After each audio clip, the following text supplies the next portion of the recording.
चीन के बाद तुर्की का भी मौजूदा कशीदा सूरत हाल में पाकिस्तान के साथ खड़े रहने का ऐलान।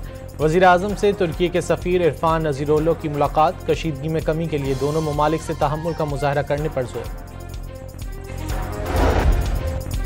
वज़ीर ख़ारजा इसहाक़ डार का स्विस और यूनानी हम मनसबों से राब्ता। पहलगाम वाक़े की आड़ में भारतीय प्रोपेगेंडे से आगाह किया।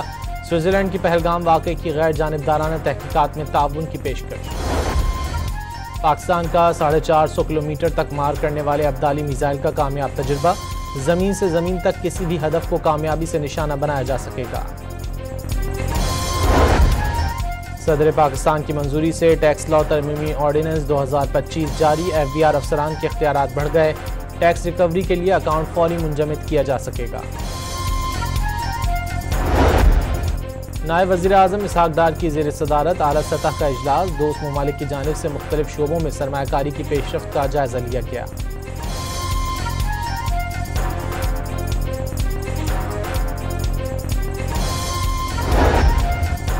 नोश की ऑयल टैंकर धमाके में 7 जख्मी। कराची के अस्पताल में दम तोड़ गए।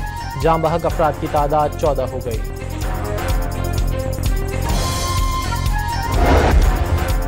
हैदराबाद में तेज हवाएं चलने से छतों पर लगी सोलर प्लेट्स गिर गईं। मुख्तलिफ हादसात में एक शख्स जाँ बहक, 7 अफराद जख्मी।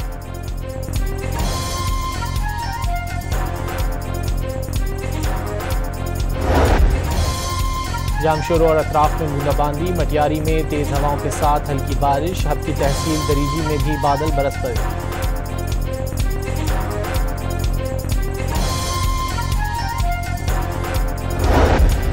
और 158 रन हदफ के ताक़ुब में कोयटा ग्लैडिएटर्स की इस्लामाबाद यूनाइटेड के खिलाफ बैटिंग जारी। 4 खिलाड़ी पवेलियन लौट गए।